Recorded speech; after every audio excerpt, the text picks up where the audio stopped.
안녕하세요. 김호준입니다. 지난 10일 미국의 트럼프 대통령은 시진핑 중국 주석과의 정상회담 당시 시진핑이 한국은 사실상 중국의 일부라고 했다고 한 언론 인터뷰에서 밝혔습니다. 트럼프에 따르면 시진핑이 한중 역사를 이야기하며 한국이 중국의 일부이고 그래서 북한 문제를 해결하는 것이 쉽지 않다는 걸 깨달았다는 겁니다. 과연 시진핑 주석이 실제 그런 말을 했는지 아니면 트럼프 대통령이 자기식으로 해석을 한 건지 알 수가 없습니다. 그러나 어떤 경우든 한반도의 전쟁 발생 시 피난민을 가려서 받겠다는 일본 아베 총리를 포함해서 주변 강대국들의 현재 우리나라에 대한 인식은 한마디로 개무시입니다. 그래서 저는 이런 뉴스를 볼 때마다 그런 생각을 합니다. 어서 투표하고 싶다. 이런 주변국의 어처구니 없는 인식에 제대로 대응할 정부의 탄생을 학수고대합니다. 김원준 생각이었습니다.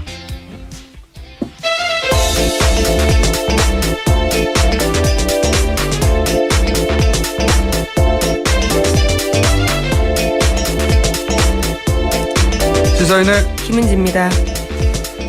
자, 오늘도 어제 후보들의 일단 기본적인 행보 그리고 각 캠프에서 불거진 문제나 혹은 후보에서 불거진 문제 또는 공방 이렇게 한번 쭉 짚어보겠습니다. 자, 먼저 1번부터 해볼까요? 네, 문재인 후보 어제 강원도 갔습니다. 거기서 선거 때만 되면 색깔론 안보 장사가 좌판을 까는데 지긋지긋하다 이렇게 이야기하면서요. 이제 가짜 안보를 진짜 안보로 바꾸는 정권 교체를 해야 한다. 군대 안 갔다 온 사람들이 특전사 출신인 제 앞에서 안보 얘기 꺼내지 말아야 한다. 이렇게 외쳤습니다. 주적 논란이 이제 토론회 이후에 프레임으로 쭉 공세가 이어졌기 때문에 이런 발언을 보고 있는 것 같네요. 자, 저희가 준비한 컷이 있습니다.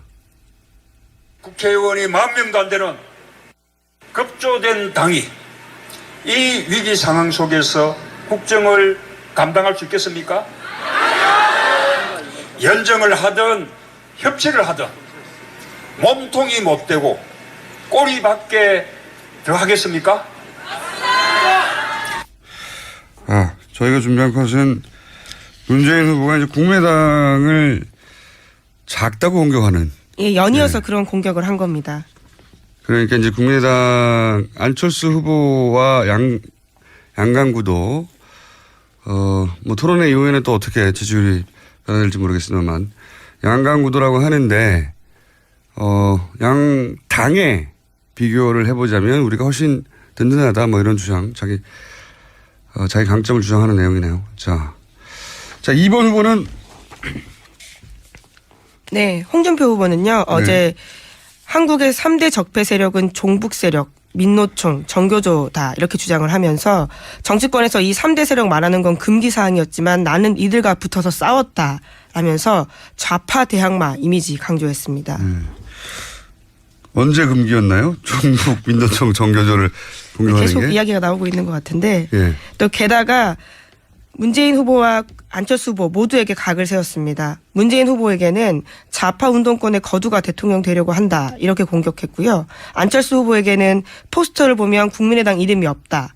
왜 없겠냐. 거기는 박지원 당이기 때문이다. 이렇게 이야기한 겁니다.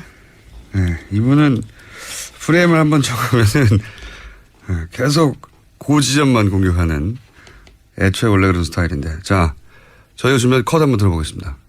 어제 내가 물어보니까 합성사진이래요. 그거는 전문가들이 한 거라 잘 모르겠다. 그래서 내가 토론 마치고 집에 돌아가면서 목은 안철수가 맞는데 몸통은 박지원인가? 네, 홍준표 후보 식의 네거티브죠. 자, 이런 이야기가 현장에서 화제가 됐다고 하는 거고요. 유세 현장에서. 자, 3번 후보는요? 네, 안철수 후보는 어제 방송 기자 토론회에 갔습니다. 거기서 주적 논쟁에 가세했습니다. 이미 국방백서에 북한은 주적이라고 명시돼 있다면서 지금은 남북 대치 국면이다. 이런 상황에서 북한은 주적이다. 이렇게 밝혔습니다. 알겠습니다. 안철수 후보가 이 주적 논쟁에 뛰어들었네요. 자, 이게 안철수 후보에게 유리하게 작용할지. 자, 우선 컷을 들어보겠습니다. 이미 국방백서에 주적으로 명시되어 있습니다. 그리고 지금 남북 대치 국면 아니겠습니까? 이런 상황에서 북한은 주적입니다. 자, 이 주적 프레임. 근데 우선 바로 잡아야 될 게 있는데 현재 국방백서에 주적이라는 표현은 없습니다. 네, 그건 중요하지 않아요. 예. 물론 사실관계를 따지고 또 언론들도 팩트체크를 했고 그래서 예. 이미 2004년 이후로는 주적이라는 표현이 사라졌다고 하는 사실관계가 언론을 통해서 보도됐지만 그건 중요한 게 아니죠. 주적이. 정확하게 말을 해야죠. 그래도. 근데 중요한 거는 예. 이게 자기 표에 도움이 되느냐 안 되느냐. 네. 정확하게 주적이라는 표현 자체는 빠졌지만 적이라고 이제 북한 군과 북한 정권이 우리의 적이다. 그렇죠. 북한이 주적이 아니라 구체적으로 적시해서 사실 이 논쟁은 벌써 10년 전에 한번 지나갔어요. 오래된 논쟁인데 그리고 그게 그래서 정리가 됐지만 누가 안보의 적자인가 하는 이미지를 놓고 지금 싸우고 있는 거죠. 예. 1번 보수 후보와 2번 보수 후보와 그리고 보수의 표심이 필요한 중도 후보가 같은 선상에 쓴 건데 저는 이게 안철수 후보에게 유리할지는 자, 그건 이따 좀 따져보고요. 4번 후보는요? 네, 유승민 후보는 어제 후보 확정 이후 처음으로 호남 갔습니다. 그래서 박근혜가 싫다고 문재인 찍는다라는 이야기도 있고 문재인이 싫어서 안철수 찍는다라는 이야기도 있지만 소중한 한 표를 누가 싫어서 찍어야 되겠냐라고 이야기하면서 인물 보고 유승민 찍어달라 이렇게 인물론을 강조했습니다. 자, 또 컷을 들어보겠습니다. 박근혜가 싫어서 문재인을 찍는다고 합니다. 문재인이 싫어서 안철수를 찍는다고 합니다. 여러분의 소중한 한 표 한 표가 누가 싫어서 찍어서야 되겠습니까? 여러분의 소중한 한 표를 유승민이 좋아서 찍어주시기 바랍니다. 예, 말은 맞는 말이죠, 이게. 말은 맞는데 이제 유권자들의 사표 심리를 넘어설 정도의 호소력이 있는지 본인이 이제 만들어내야 되는 것이고. 4번, 5번 후보는 비슷한 고민이 이제 각자 있는 거죠. 유사한 고민이. 자, 그 심상정 후보도 유세를 했을 텐데 어제 심상정 후보가 화제가 됐던 건 뭐죠? 네, 심 후보도 사표 심리에 관련된 이야기 했습니다. 될 사람 밀어주자며 대세에 휩쓸린 표가 바로 사표다. 그렇게 투표해서 지금까지 대한민국과 우리 삶이 얼마나 바뀌었냐면서 대한민국 개혁 열쇠 퀴지고 있는 자신에게 표를 달라 이렇게 이야기했습니다. 유승민 후보하고 심상정 후보가 사실 본질적으로 보수 진보 양 유권자 진영으로부터 저 후보가 괜찮은데 저 후보에게 주는 표는 사표가 아닐까 하는 그런 사표 심리에 의해서 이제 피해를 받고 있는 두 후보가 맞죠. 자, 컷을 들어보겠습니다. 될 사람 밀어주자 해서 찍어준 홍준표 어떻게 됐습니까, 여러분? 될 사람 밀어주자 해서 찍어준 박근혜 지금 어디가 있습니까, 여러분? 심상정은 대한민국의 개혁의 키를 쥐고 있습니다, 여러분. 심상정에게 주는 한 표 한 표는 대한민국을 바꾸는 표가 될 것입니다. 자, 똑같은 호소네요. 결국은 유승민 후보의 호소도 나를 찍어라. 그런 사표 심리, 사표 걱정하지 말고. 심상정 후보도 마찬가지고요. 어제 있었던 각 당이 이제 포인트를 둔 각 후보가 포인트 둔 유세 코멘트를 듣다가 국민의당에서 들고 나오는 이제 주적, 여기는 이제 안철수 후보뿐만 아니라 박지원 대표도 같이 가세를 했거든요. 네, 국민의당이 그렇죠. 전당적으로 그 프레임에 같이 뛰어들었다는 얘기인데 기존 국민의당에서는 이제 결코 쓰지 않았을 카드거든요. 논평을 좀 해보자면. 햇볕 정책은 김대중 정부가 가장 자랑스럽게 생각하는 유산이고 상징 같은 건데 김대중 정책을 개선한다는 당이 이제 주적 개념으로 문재인 후보를 공격한다는 건 호남 지지를 불안정하게 만드는 리스크를 감수하면서까지도 보수를 향한 승부수를 던질 상황이 됐다 이런 판단이 있는 건데 굉장히 위험한 승부수라고 저는 보입니다. 네, 박지원 대표 평상시 햇볕 정책 엄청 자랑합니다. 기자들한테도요. 자신의 방도 615호고 6.15를 늘 기념한다라고 이야기하는데 이렇게 주적 논란에 뛰어든 거죠.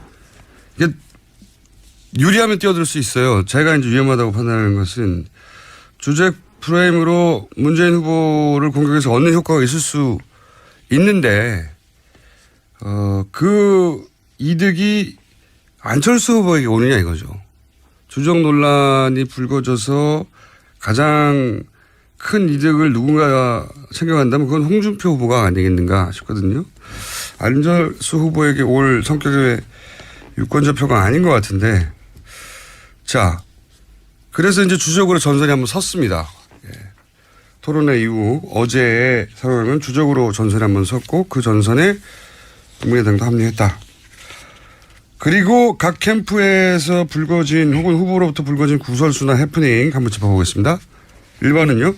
네, 국민의당이 어제 한 문건 공개했습니다. 민주당 선대위에서 국민의당 안철수 후보를 소셜미디어 등을 통해서 네거티브하자 했다라는 내용인데 대외비라고 표시되어 있고 안철수 검증 의혹을 지속적으로 제기하고 바닥 민심까지 설파되도록 주력하라 이렇게 나와 있습니다. 여기에 대해서 박지원 대표가 적폐 중에 적폐, 시발단 부활 아니냐 이렇게 공격했고요. 문재인 후보 쪽에서는 공식 문건 아니라면서 선대위와는 선을 그었습니다. 뭐 각자 할 바를 했네요. 예. 이런 문서가 나왔다면 공격을 하는 게 맞고요. 그리고 문재인 그 후보 측에서는 공식이 아니라고 대응하는 방법밖에 뭐가 있습니까? 실제 문서가 있는데. 근데 이제 이런 문서들은 사실 각 정당이 아주 많은데 이게 공개됐다는 게 문제죠. 예. 그런 갑철수라고 공격하라 한마디로. 네, 깨끗한 줄 알았는데 알고 보니 갑철수다. 이런 문구가 쓰여 있다고 합니다. 그렇게 공격 포인트를 문서로 정리했는데 그것을 국민의당이 입수했고 그래서 이것이 사실상 적폐다. 적폐 맞죠. 그 자체로는. 근데 이 각 당의 전략은 대부분 이런 식으로 적혀서 만들어지긴 합니다만. 자, 이게 국민의당에서 1번을 향해서 1번이 이제 수세에 몰리는 해프닝이었고요. 이슈였고요. 2번 후보는 어떤 게 문제가 됐습니까? 홍준표 후보가 대학생 시절인 1977년 친구들과 약물을 사용한 성범죄를 모의했다는 내용을 적은 책이 다시 화제가 되고 있습니다. 홍 후보가 지난 2005년에 발간한 자전적 에세이에 꿈꾸는 로맨티스트 한 대목인데 대지 흥분제 이야기가 나오고 있습니다. 여기에 대해서 홍준표 후보 쪽은 특별한 입장을 어제 밝히진 않았는데 다만 글 말미에 장난삼아 한 일이지만 그것이 얼마나 큰 잘못인지 검사가 된 이후에 비로소 알았다 이렇게 쓰여 있습니다. 12년 전에 어릴 때 이런 적이 있는데 나중에 반성했다 이런 내용이네요. 네, 전서전에. 이 사안으로 홍 후보가 이제 그 여성 표심을 계속 잃는 해프닝이 이어지는데 이 소위 난국은 어떻게 돌파할까요? 예, 설거지는 어떻게 귀엽게 돌파했는데 자세히 읽어보면 좀 경악할 만한 내용입니다. 그러니까요. 본인은 그런 해프닝이 이제 과거에 있었는데 내가 그걸 잘못했다는 걸 깨달았다고 어린 시절 이야기를 한 건데 지금 이제 대권 후보가 됐으니까요. 사실 다른 나라에서도 대선 후보가 되면 뭐 중고등학교 때 쓴 글도 꺼집어내요. 대학교 쓴 어떤 기구한 작은 글 끄집어내고. 근데 이게 2005년에 발간된 에세이이기 때문에 이걸 가지고 문제 삼는 거에 대해서 뭐라고 하기 힘들고 뭐라고 이 상황을 돌파할지 지금 당장은 생각이 안 날 것 같은데요. 예. 홍 후보의 지지율을 근본적으로 흔들 것 같지는 않지만 예, 토론회에서 굉장히 난감한 질문이 나오겠네요. 자, 다음은요. 네, 박범계 더불어민주당 의원이 어제 안철수 후보를 겨냥해서 안랩의 신주 인수권 부사채 발행은 삼성 SDS의 신주 인수권 부사채 발행과 구조가 유사한 저가 발행이 분명하다 이렇게 다시 한번 주장했습니다. 아하, 안랩 BW 사안을 다시 한번 더불어민주당에서는 안 후보를 향해서 문제 제기를 했네요. 핵심이 뭔가 이미 한번 나왔던 이야기인데. 네, 그렇죠. 그 선대위 쪽에서도요. 이미 2010년에 강용석 전 의원이 고발했고 위법성 없도 공소시효 지났다 이렇게 판단받았다라는 건데요. 박범계 의원 쪽에서는 그게 아니라고 주장하고 있습니다. 자신이 당시에 조사에 관여한 검찰 관계자에게 확인했는데 그에 따르면 공소시효가 만료됐기 때문에 판단하지 않은 것이지 위법성 여부는 조사하지 않았기 때문에 이 부분이 문제가 되고 있다라고 주장하고 있는 거죠. 그때 법적 판단을 받은 게 아니라 공소시효가 지나서 법적 판단을 받지 않았는데 법적으로 문제다. 예, 그렇죠. 애초에 이 공세는 사실 법은 문제가 없는데 도덕적으로 도의적인 차원에서 그러면 안 되는 거 아니냐라는 정도인데 그게 아니라 법도 문제다. 네, 당시에 실체적 판단하지 않았다라면서 이것도 따져봐야 된다라고 주장하고 있는 거죠. 굉장히 어려운 사안이라 이게 실효성을 거둘지는 모르겠네요. 예.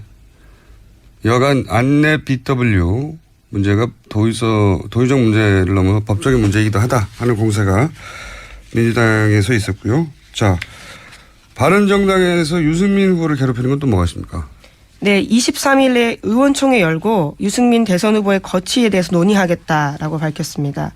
어제 15명 내외 의원들이 의원총회 소집 요구서 냈고 그래서 오는 일요일 저녁에 의원총회 열린다고 하는데 유승민 후보 진로와 관련해서 사퇴 문제 논의하겠다라는 겁니다. 후보 사퇴를 절대 할 것 같지는 않고요. 그건 명분도 없는 일이고 이게 보수판 후 단협이거든요, 사실. 예. 그런데 단일화 예를 들면 홍준표 아무래도 자유한국당 후보와의 단일화 방식에 대한 논의가 이때 있을 수 있겠죠. 사실은 이때 시작하지 않으면 29일에 인쇄가 되니까. 네, 들어가니까. 표가 인쇄가 되죠. 그러면 인쇄된 다음에는 사퇴를 해도 그 효과가 반감된다는 건 이미 여러 선거를 통해서 입증됐기 때문에 단일화 얘기가 막판에 보수 진영에서 이슈가 되지 않겠는가. 안 할 공산이 크지만. 예, 당 내에서 흔들고 있기 때문에 유승민 후보 입장에서도 굉장히 곤란할 것 같습니다. 왜냐하면 이제 그 의원들 입장에서는 1년 후에 지방선거가 있는데 그 지방선거에 시의원들이 나가서 당선이 돼야 되는데 시의원들이 당선될 것 같지 않으면 하부 조직이 무너져요. 국회의원은 아직도 3년이 남았지만 자기 하부 조직이 사라지거든요. 그 하부 조직이 바른정당의 간판으로는 당선이 안 될 것 같으면 자유한국당으로 가버리는 겁니다. 원래 자유한국당 소속이었으니까 다들. 그렇게 옮기는 순간 그 지역에서 국회의원 하나가 달랑 남고 하부 조직이 사라지니까 이런 현실적인 고민을 하게 될 수밖에 없는 거죠. 마침 대선 끝나고 나서 바로 지선이기 때문에 과연 어떤 결론이 날지. 하여튼 바른정당은 무슨 설화가 있는 게 아니라 네, 당내 흔들림이. 후보 자체에 대한 지금 지지율이 워낙 문제가 되다 보니까. 자, 어제 정의당도 토론 후에 후폭풍이 있었어요. 네. 네. 저기당사의 욕설 섞인 항의 전화가 거의 1000통 가까이 왔다고 합니다. 토론 도중에 심상정 후보가 문재인 후보를 향해서 집요한 다양한 비판을 했기 때문에 여기에 대한 비난성 항의글이 폭주했다라고 합니다. 사실 어제 저희 토론 끝난 직후 아침에도 잠깐 다뤘었죠. 이렇게 될 줄은 몰랐지만, 예. 그게 이제 심 후보와 문 후보의 표가 겹치는데, 예. 뭐 그런 얘기 하면서 제가 정리를 했는데 사실 그 토론의 얘기를 잠깐 또 한번 추가적으로 해보자면 지지층 분석이 제대로 안 된 것 같다는 제가 얘기를 드렸잖아요. 유승민 후보가 보수 적자 이미지를 위해서 홍준표 후보를 자주 공격하죠. 예. 당신은 진짜 보수가 아니다. 내가 진짜 보수다라고. 근데 여론조사 지지층을 세밀하게 분석해보면 저도 해보는 걸 캠프가 안 해봤을 리가 없는데 홍준표 후보에게서 실망한 표가 유승민 후보에게로 가지 않아요. 거의. 표를 분석해보면. 그럴 것 같은데 실제로 지지층 분석을 해보면. 그러니까 유승민 후보의 포지션은 본인을 어떻게 생각하는 것과 무관하게 지지층 차원에서는 홍준표 후보와 그다지 겹치지 않거든요. 그러니까 홍준표 후보를 공략해서 얻을 이득이 그렇게 크지 않다. 같은 방식으로 분석해보면 홍준표 후보는 문재인 후보로부터 가져갈 표가 거의 없어요. 표가 겹치는 게 거의 없습니다.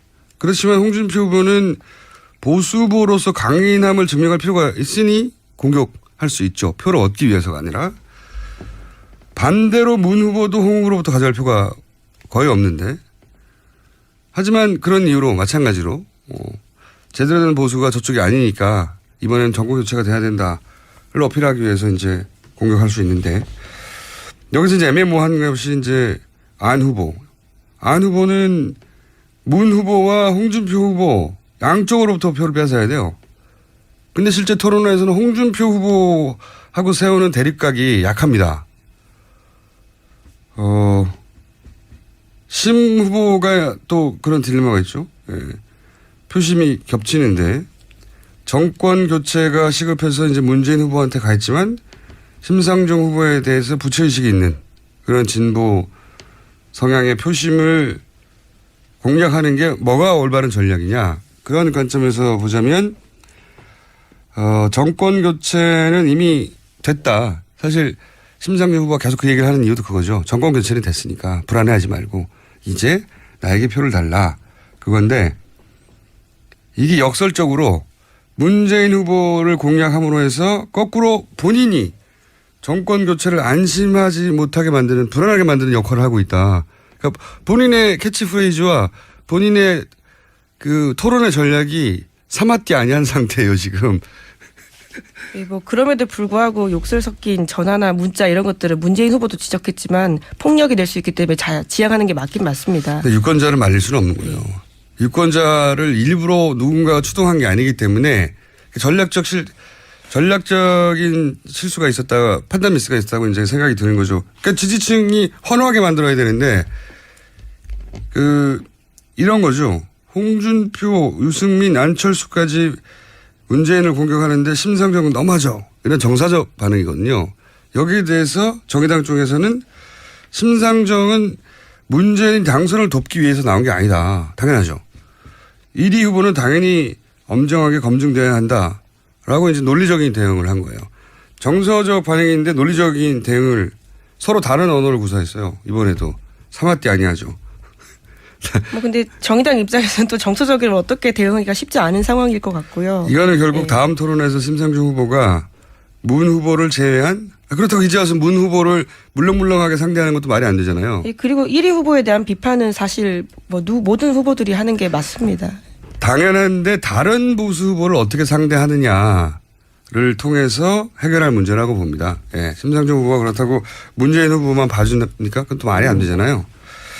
근데 이건 이제 심상정 후보가 풀어야 될 어려울 방정식이죠. 예, 어려운 방정식인데 어쨌든 정서적 반응에 대해서 논리적으로 대응했는데 다른 언어를 구사했기 때문에 해결이 안 되는 사맞지 아니하는 상황이 다음 토론회까지는 이어질 것 같다. 네, 다음 토론회는 23일에 있습니다.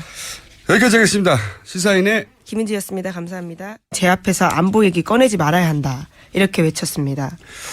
주적 논란이 이제 토론회 이후에 프레임으로 쭉 공세가 이어졌기 때문에 이런 발언을 보이는 것 같네요. 자, 저희가 준비한 컷이 있습니다. 국회의원이 10,000명도 안 되는 급조된 당이 이 위기 상황 속에서 국정을 감당할 수 있겠습니까? 연정을 하든 협치를 하든 몸통이 못 되고 꼬리밖에 더 하겠습니까? 저희가 준비한 컷은 문재인 후보가 이제 국민의당을 작다고 공격하는. 예, 연이어서 그런 공격을 한 겁니다.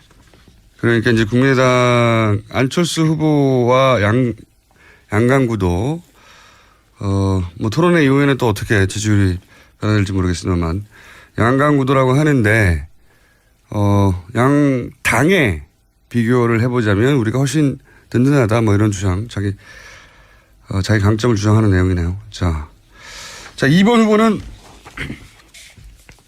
네, 홍준표 후보는요. 어제 한국의 3대 적폐 세력은 종북 세력, 민노총, 정교조다 이렇게 주장을 하면서 정치권에서 이 3대 세력 말하는 건 금기 사항이었지만 나는 이들과 붙어서 싸웠다 라면서 좌파 대항마 이미지 강조했습니다. 언제 금기였나요? 종북, 민노총, 정교조를 공격하는 계속 게? 이야기가 나오고 있는 것 같은데 예. 또 게다가 문재인 후보와 안철수 후보 모두에게 각을 세웠습니다. 문재인 후보에게는 좌파 운동권의 거두가 대통령 되려고 한다 이렇게 공격했고요. 안철수 후보에게는 포스터를 보면 국민의당 이름이 없다. 왜 없겠냐? 거기는 박지원 당이기 때문이다. 이렇게 이야기한 겁니다. 네, 이분은 프레임을 한번 적으면은 계속 어서 투표하고 싶다. 이런 주변국의 어처구니 없는 인식에 제대로 대응할 정부의 탄생을 학수고대합니다. 김원준 생각이었습니다.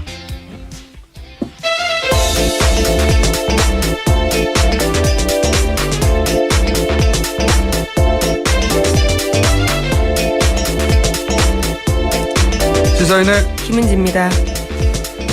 자, 오늘도 어제 후보들의 일단 기본적인 행보 그리고 각 캠프에서 불거진 문제나 혹은 후보에서 불거진 문제 또는 공방 이렇게 한번 쭉 짚어보겠습니다.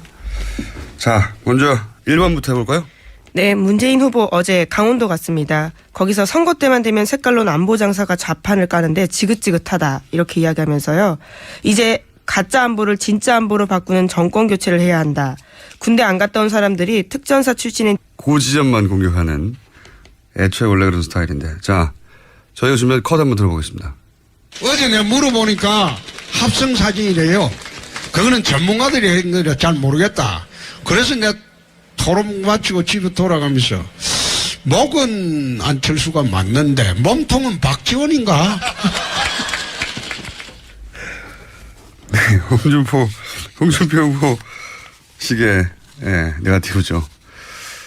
자, 이런 이야기가 현장에서 화제가 됐다고 하는 거고요. 유세 현장에서. 자, 3번 후보는요? 네, 안철수 후보는 어제 방송 기자 토론회에 갔습니다. 거기서 주적 논쟁에 가세했습니다. 이미 국방백서에 북한은 주적이라고 명시돼 있다면서 지금은 남북 대치 국면이다. 이런 상황에서 북한은 주적이다. 이렇게 밝혔습니다. 알겠습니다. 안철수 후보가 이 주적.